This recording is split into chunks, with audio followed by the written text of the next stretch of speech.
Right, let me ask you a question. When was the last time a rock band actually made the internet lose its fucking mind? And I don't mean a band releasing a decent album and getting a few million streams. I mean a band that appears out of nowhere. They wear masks. They refuse to tell you who they actually are. Creates an entire mythology around themselves. Mixes metal, pop, R&B, progressive rock, electronic music, and God knows what else, and then somehow ends up becoming one of the biggest rock bands on the planet. Well, that band is Sleep Token. And if you're anything like me, you might have looked at Sleep Token at some point and thought, what the bloody hell is going on here? But honestly, I get it. I'm a guitarist. I've been playing for decades. I grew up in a world where if you wanted to be a rock star, you got yourself a guitar, grew your hair, bought a Marshall stack, wore something involving leather, and stood there looking miserable while somebody photographed you. That was basically the job description. But Sleep Token took all of that and apparently thought, yeah, sod that for a game of soldiers. And what they created instead is something completely different. They're not just a band. They're a band, a story, a visual identity, a mythology, an internet phenomenon, and depending on who you ask, possibly the greatest thing to happen to modern rock, or the beginning of the end. And that's where this story gets really interesting because Sleep Token didn't simply become successful, they became a phenomenon. I can't even say that word, phenomenon. And they did it while deliberately hiding from the very thing that musicians normally spend their entire careers trying to achieve, their identities. Sleep Token were formed in London in 2016. The public face of the band is Vessel, the masked frontman, alongside musicians known as 2, 3, and 4. But those aren't really names, are they? They're characters. And that's the point. The members have maintained a nominate. The members have managed to keep their identities secret, performing in masks and keeping their identities away from the public. Now, this isn't exactly a new idea. We've had anonymous musicians before. Daft Punk did it. Slipknot obviously created characters around their members. Ghost built an entire theatrical mythology around Papa Emeritus. MF Doom famously hid behind a mask. So Sleep Token didn't invent this genre, but they took it somewhere else. Because with Sleep Token, the anonymous, fuck, the anonymous look isn't just part of the image, it's part of the story. The band created an entire mythology surrounding a mysterious deity known as Sleep. Vessel isn't simply standing on stage singing songs. He's essentially presenting himself as a servant of this mysterious entity. The songs become offerings, the performances become rituals. And the audience? Well, the audience aren't just watching a band, they're joining the bloody cult. Metaphorically, obviously. Although, if you've seen some of the Sleep Token fan behaviour online, I'm not entirely sure. And this is where I think Sleep Token understood something about the modern internet that a lot of traditional rock bands completely missed. Mystery is powerful. Think about it. If I tell you everything about me, you know everything. There's nothing left to discover. But if I give you a mask, a strange name, a cryptic symbol, some mysterious lyrics, and absolutely bugger all information about who I really am, your brain starts doing the work for me. Suddenly, you're investigating, you're searching, you're watching videos, you're reading Reddit threads, you're looking at lyrics, you're trying to work out what the symbols mean, you're trying to work out who Vessel is. You're trying to work out what sleep actually represents. And before you know it, you're down a rabbit hole at 3 o'clock in the morning with a traffic cone on your head. And congratulations, you're now marketing the band for free. That's bloody clever. But here's the important thing. None of this would have mattered if the music wasn't good. And this is where Sleep Token becomes really interesting. Because if you actually strip away the masks and strip away the mythology, strip away the internet, what you're left with is a bloody unusual band. Their music doesn't want to stay in one box. You got heavy guitars, you got progressive metal, you've got atmospheric electronic sections, you've got piano, you've got pop melodies, you've got R&B style vocals, you've got huge cinematic arrangements, you've got breakdowns. You got songs that sound like they're going to punch you in the face, followed 5 seconds later by something that sounds like it belongs in a nightclub. And somehow they make it work. Well, most of the time. Because let's be honest, you don't have to like everything they do, and that's actually part of the story. Because Sleep Token have managed to piss off exactly the sort of people that you would expect a successful modern metal band to piss off. The gatekeepers. You know the ones.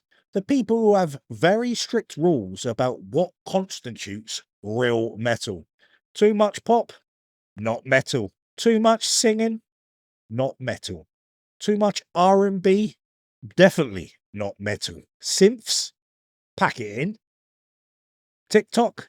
Jesus Christ, don't mention TikTok. And then Sleep Token came along and basically said, what if we just did all of it? The early years were relatively quiet. Sleep Token released their first EP, One, in 2016, followed by Two in 2017. Some great original names for their albums here. They eventually signed with Spine Farm and released their debut album, Sundowning, in 2019.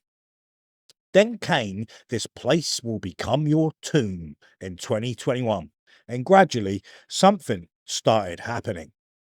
People were finding them, but they weren't becoming famous in the traditional way. There wasn't some massive radio campaign where every station in Britain suddenly decided, right, lads, this mysterious mass metal band is the next big thing. No, the internet was doing what the internet does. People were sharing songs, posting clips, making edits, talking about lyrics, talking about masks, talking about Vessel, talking about mythology. And then TikTok got involved. And once TikTok gets involved, well, good luck. This is one of the fascinating things about Sleep Token. Their music is incredibly well suited to the modern internet.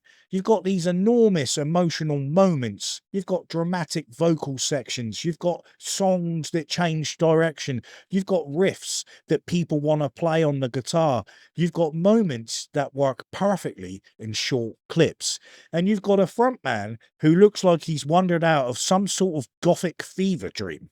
Basically, the algorithm had found its dream customer and the audience exploded.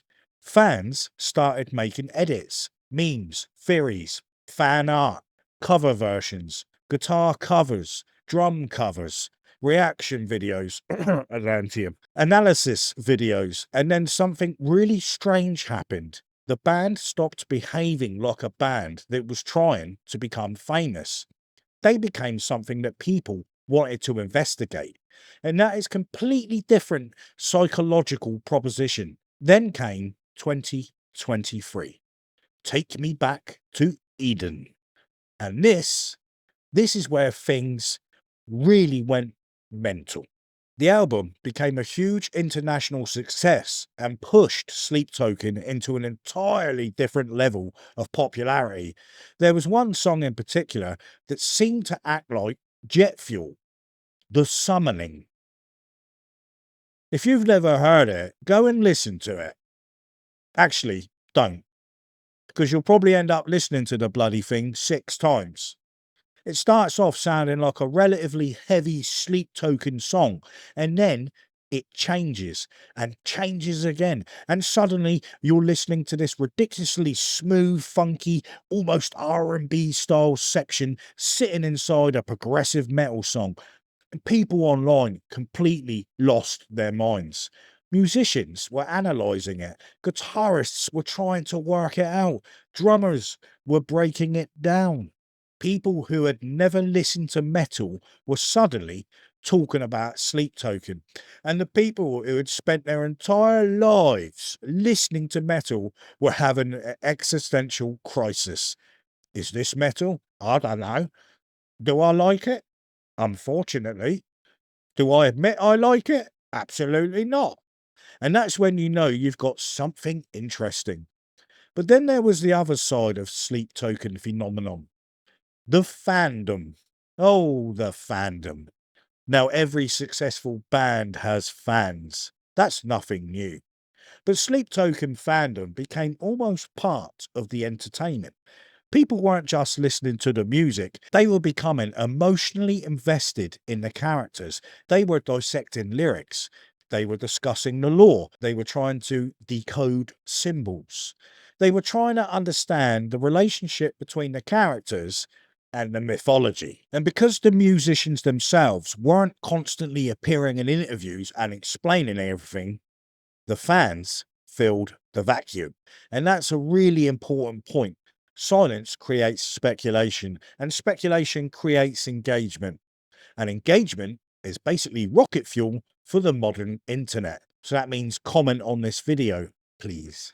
Then you had the inevitable question, who the bloody hell are they? Because once a band becomes this famous, people want to know. It's human nature. Who's behind Vessel? Who are 2, 3, and 4? Where did they come from? What did they do before Sleep Token? What's their real name? And suddenly you've got an entire section of the internet playing detective. Now, I'm deliberately not going down that road here, and that's partly because I think it misses the point. Sleep Token have chosen anonymity. I can't say that fucking word. Sleep Token have chosen to remain anonymous. That's part of the artistic concept. And frankly, after years of musicians complaining that nobody cares about the music anymore because everyone is obsessed with celebrities, here is a band basically saying, you can have the music, you don't need our bloody surnames. And I actually quite like that. But there was another thing happening. Sleep Token were changing what a modern rock frontman could actually look like. Vessel doesn't look like the stereotypical rock singer. There's no attempt to sell you the traditional image of masculinity. No leather trousers, no giant sunglasses, and no cigarette hanging out of the mouth whilst leaning against a Lamborghini. Instead, you've got this mysterious masked figure. Black clothing, body paint, theatrical movements, and a voice that can go from whispering vulnerability to absolutely bouncing his head off. And that's important because modern audiences don't necessarily want the same rock star fantasy that previous generations did. They want authenticity, but they also want escapism. And Sleep Token somehow offer both. The person is hidden, but the emotion is exposed. That's a strange combination, and I think that's one of the secrets of their success. When we reach 2025, this is the point where you can't really call Sleep Token a cult band anymore, because cult bands don't normally do this. Their fourth album, Even in Arcadia, arrived in May 2025, and it didn't merely do well, it went straight to #1 in the UK, their first UK #1 album. And then it went to #1 in America on the Billboard 200. 127,000 equivalent album units in its opening week. And every one of the albums, 10 tracks, appeared on the Billboard Hot 100 in the same week. That was a first for a hard rock act. Think about that. A masked British rock band with an almost deliberately mysterious public identity, making music that jumps between metal, pop, R&B, and progressive music, had just gone #1 in America. And then they went and headlined Download Festival. Download, one of the biggest rock and metal festivals in Britain. Suddenly, this wasn't an internet curiosity. This was serious business. And this is where the title of this video comes from. The band that nearly destroyed the internet. Obviously, they didn't literally destroy the internet, otherwise you wouldn't be watching this. Although, judging by my broadband provider, maybe Sleep Token are responsible for that as well. No. What I mean is that Sleep Token became one of those rare bands that seemed to trigger arguments everywhere. Metal fans argued about them, rock fans argued about them, musicians argued about them, people who hated them argued about them, people who loved them argued about people who hated them. People who had never heard them started arguing about them. And that's the magic formula, because the internet doesn't really care whether you love something, it cares whether you react to it. And Sleep Token generated reactions, loads of them. But here's the bit I find most interesting as a musician. Sleep Token didn't become successful by trying to sound like the past. They didn't say, right, let's create 1986. They didn't say, let's sound like Metallica. They didn't say, let's sound like Iron Maiden. They didn't even say, let's make traditional metal.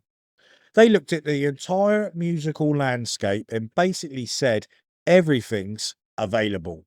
And that's where I think modern rock is going. The boundaries are disappearing. A kid listening to Sleep Token today doesn't necessarily think I'm a metal fan. They might listen to Sleep Token, then Bad Omens, then Deftones, then Taylor Swift, then bloody Kendrick Lamar, then some Japanese anime soundtrack perhaps. Then they go and listen to Black Sabbath, and none of that seems strange to them. Genre tribalism is becoming less important, and Sleep Token are arguably one of the biggest examples of that change. Now, does that mean everybody should love Sleep Token? Absolutely not. If you don't like them, you don't like them. That's music. And personally speaking, I think it's perfectly healthy to hear something incredibly popular and say, yeah, not for me. But I also think dismissing Sleep Token as some sort of gimmick misses what they've actually achieved, because gimmicks don't normally survive for this long. Masks alone don't get you to number one. Law doesn't get you to number one. TikTok doesn't magically create a great album. And Mystery certainly doesn't write songs. At some point, you have to deliver. And Sleep Token, well, they have. And that's why their story is fascinating. They took one of the oldest tricks in entertainment, mystery, and combined it with one of the newest forces in music, the internet. Then they wrapped it around music that refuses to stay in one genre. And finally, they gave their audience something incredibly valuable, something that modern entertainment doesn't give us very often anymore. A reason to wonder. Who are they? What does this mean? What's the next song gonna sound like? What's happening in the story? What's behind the mask? And perhaps more importantly, where the hell is this going? Because that's the thing about Sleep Token. Even after they've reached number one, even after download, even after becoming one of the biggest rock stories of the decade, there's still a sense that we're watching something unfold, and that's bloody rare. Think about how different this is from the traditional rock star journey. Back in the day, you'd see a band on the cover of a magazine, you'd read an interview, you'd know their names, you know where they lived, you know what guitars they played, you knew who their girlfriend was, you knew what they had for breakfast, you knew what colour socks they bloody wore, and eventually you'd get bored. Sleep Token have basically turned that entire formula upside down, and they've said, you don't need to know us, you need to experience us. And maybe that's why it works. Because ultimately, the most interesting thing about Sleep Token isn't the masks, it's what the masks allows them to do. It allows the audience to project. It allows Vessel to become a character. It allows the band to exist somewhere between music and theatre. And it allows the listener to become a part of the story that's incredibly powerful. And it's something that rock music has always understood. From Alice Cooper to Kiss, to Bowie to Ghost, rock has always loved a bit of theatre. Sleep Token have simply taken that idea and plugged it directly into the internet and then turned the bloody thing up to 11. So, have Sleep Token destroyed the internet? Probably not, but they've certainly broken a few of its rules. They've shown that you can become enormous without behaving like a traditional rock band. They've shown that being anonymous can actually make you more famous rather than less. They've shown that metal doesn't have to sound like metal all of the time. They've shown that an audience will happily spend hours investigating a story if you give them enough pieces of the puzzle. And they've shown that in 2025. A British rock band can still come along and completely shake up the conversation. That's not bad going. Especially for a group of people who won't even tell us who the bloody hell they are. And perhaps that's the greatest irony of all. The music industry spent decades telling musicians to get your face out there, build your personal brand, let people know who you are, post every day, engage with your audience, show people your breakfast, show people your dog, show people your studio, show people your bloody socks.